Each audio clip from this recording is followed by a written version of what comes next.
Greetings, African family. Greetings. Welcome to Clear Thinking with Brother Dulani. This is episode 47.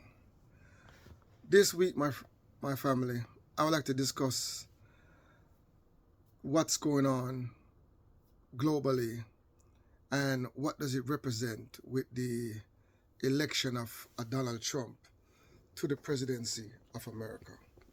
As an African people, how do we look at this?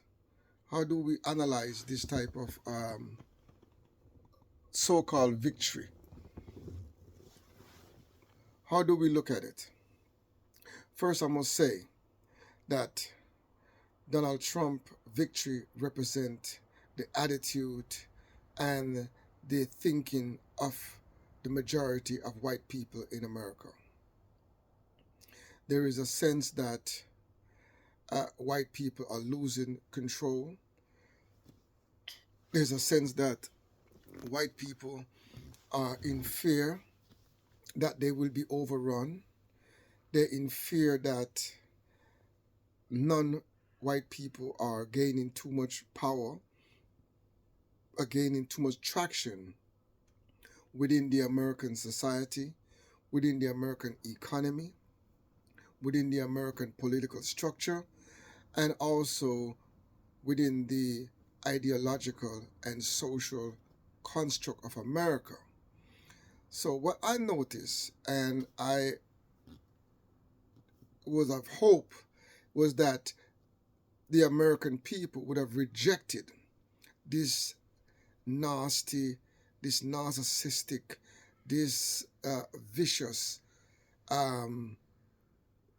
personality, this characteristic that is so debased. I thought at least the American people would have had the decency to reject that and also bring forward something that is more representative, something that our children could be proud of, something that, a decent human being could look to and say, yes, this is a better alternative or a better face of imperialism. Because make no mistake about it, the Democrats, the Republicans, most of the political parties in the Western world are there to preserve the existing system of neo-colonial domination, imperialist domination. The system and the structure of inequality is being maintained by these political parties. And you'd have opened that, the American people would tap into some decency, some common humanity, and saying, let's bring forward something better than what is represented with the Republican forces, and particularly with the personality of Donald Trump. And what I'm getting to understand and what I'm getting to accept is that there's a deep-seated attitude within the psyche, within the ideological realm of the U.S. population, particularly amongst the European population, that their position of entitlement, their position of privilege is being threatened. So they demonize the others, the other people, marginalize other people, and they feel threatened. So they have to show that we need to take back control. So what we're seeing with the election of Donald Trump to the presidency of the United States is this taking back control, this backlash. Too much of the country is moving in the other direction, away from its core founding principle.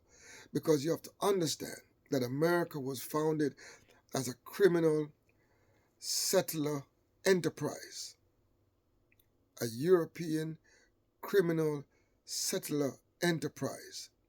Through genocide, through war, through conquest, a land was taken and an enterprise was built, a massive criminal enterprise was built and has been normalized into what we now call the United States of America.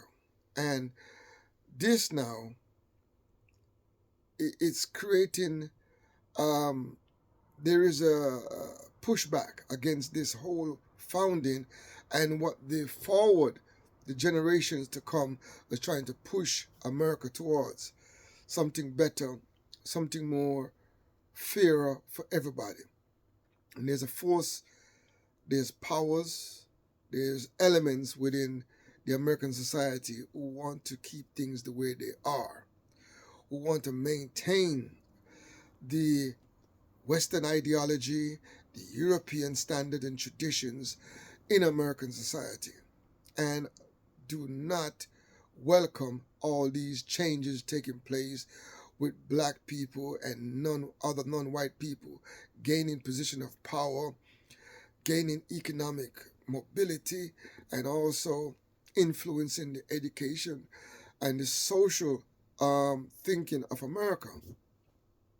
So what we have now is a backlash, and this backlash is based in white fear, because there's a perception that there is a threat. There's a great threat to the position of white people in America, and this position need to be protected, and that we need somebody that's strong enough and powerful enough and bold enough to protect white privilege and white position and white power. And that's what Donald Trump represents to many people. And what I find interesting from an African perspective is that we got African people, black people, African American people who are fed into this psychology of Western domination, Western privileges, white privilege, and now they associate themselves with this idea that to be American is to be protectionist, to be xenophobic, to be anti-foreigner. So they feed into this ideology, this idea that somehow foreigners are coming into America to take their job, to take their position, and they need to protect themselves. And if you, as a foreigner or a fellow African or a fellow black person in America, and you begin to complain about your condition in the community, African black people, some of them will look at you and tell you if you don't like it, you can go back where you come from. They have internalized this idea from the European domination to where they are now saying these things to us, what the European was saying to our grandparents, or their grandparents. The very people that are telling you to go back, their great-grandparents was told by the white supremacists, by the Ku Klux Klan, by white people who want to maintain white privilege and the system as it is, was telling their grandparents if they don't like it, they could leave and go back to Africa. Now, the great-grandchildren are telling other people if they don't like it, they can go back to Africa, leave America. So this is what we have come into as a people. This is how we have gotten now. You know, this is how we have gotten in our thinking, that we now have adopted the attitude of the very oppressors, of the very oppressive system that oppress our people, that some of us have now started to adapt it and internalize it and repeating it. And hence you will have even, I think as they say, about 20% of black people would go out and vote for Donald Trump. And you can see, and now I begin to understand that, you know, during our enslavement and our colonization, there were many of our people that was conditioned to internalize the position of the enslavers and the colonizers, and actually think and behave and thought like the colonizers. And that's one of the most disappointing aspects of this struggle when I look at it. and saying that our own people, some of our own people, would be articulating a defense of the system that is exploiting, that is oppressing us. And it is uncomfortable in many cases. It's disconcerting and disappointing to see that part of it. I really expect white people to behave this way because there's deep entrenched feelings, there's deep entrenched commitment to maintain the power and the position that they have amassed unto themselves. So, you know, the struggle is that whiteness must be abolished. The privilege and the power that white people have gathered over centuries, that has to be broken up. That monopoly on resources, on power, it has to be broken up. It's inevitable. And that's something that Europeans have to come to terms with, and also non-Europeans have to come to terms, because the force of human history is that inequality must be abolished, injustice must be abolished, the damage must be repaired if we are going to have a world of peace, a world based on justice, a world based on fairness. You cannot have trillions of dollars in wealth in the hands of a handful of people when the vast majority of people are suffering, are catching hell, are struggling. And at some stage, the consciousness of the people will be raised, will be sufficient enough to be able to challenge this and says, no, enough is enough. This wealth must be divided. Then we can be able to utilize even the electoral process and vote in mass and mass mobilization of our people to be able to saying that we are going to take control, we're going to take political control, and we're going to design a system what is going to be beneficial for all the people. And that is the vision and that is the goal, and there is no way to avoid this, whether it happens sooner or later. It's just a matter of when. Excuse me. But it is something that is going to happen if we're about truth and justice. But these forces are trying to maintain this, or are trying to hold on to this power. They're going to fight tooth and nail. They're going to fight hard, and they're going to push back. Because at the moment, they're in political control. They're in control of the military. They're in control of the police forces.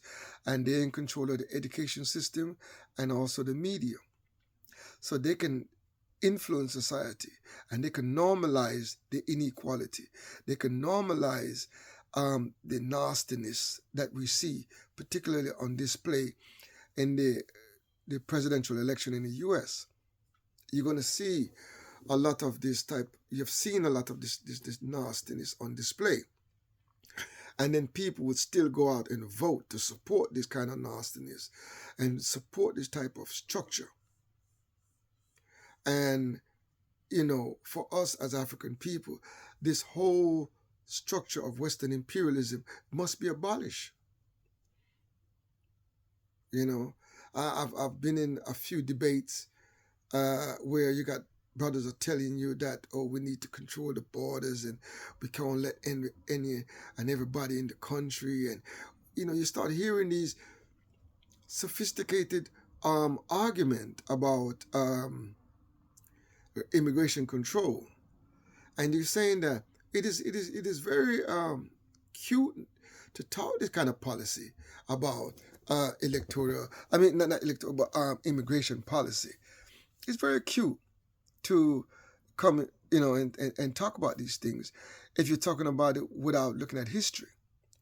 In a land that is captured you have criminally occupied a land, and now you want to talk about immigration policy. You want to control a foreigner, and you are a foreigner yourself. There's a lot of hypocrisy in there.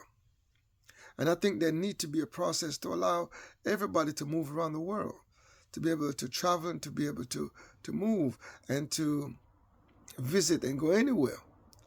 Because the Europeans can do it. And if a black person just lucky to be born in Europe or in America, they also can go and travel around the world. But if you happen to be born in the global South, you're pretty much stuck. The vast majority of people don't have the opportunity to move and travel freely around the world. And that is a problem. And that is a problem. That's a major inequality. Where just because of where you're born, you're restricted. Your life chances is being reduced. Something must be done about it. That is a structural inequality in this world that we have to do something about as humanity. So the objective of this message is to show that, is to explain that the election of Donald Trump is a reflection of white fear, a fear of non-European people coming to take control of America, coming to redistribute the wealth of America, to begin to take power in America, and they need to stop it. So what you're seeing is a backlash, a continuing backlash against the rise of non-European forces, or even working class and poor people rising up and begin to demand better for themselves and demand some kind of control, some type of stake in the society. So just know that. And this struggle for liberation, it continues, because it doesn't matter. It didn't really matter who won the election in terms of African liberation. We still have to fight for our liberation. The situation on the ground in Africa and the Afrobean, which is the Caribbean, and parts of Latin America, those conditions is going to remain, regardless if a Democrat or Republican president is in power in America or in any other presidency across Europe. The condition on the ground for us remain the same. The same structural inequalities still remain the same. The neglect of our elders and our children, our poor schools and poor hospitals and poor infrastructures, those situations remain.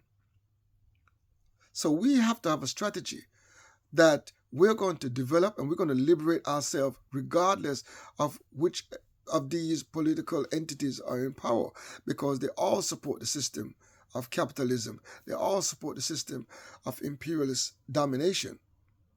We as African people, we have to have a consistent strategy that we are going to deal with the Western world in a way that is beneficial to us, and in a way that we're going to keep pushing for structural change in the international system, a structural change in the economic relationship between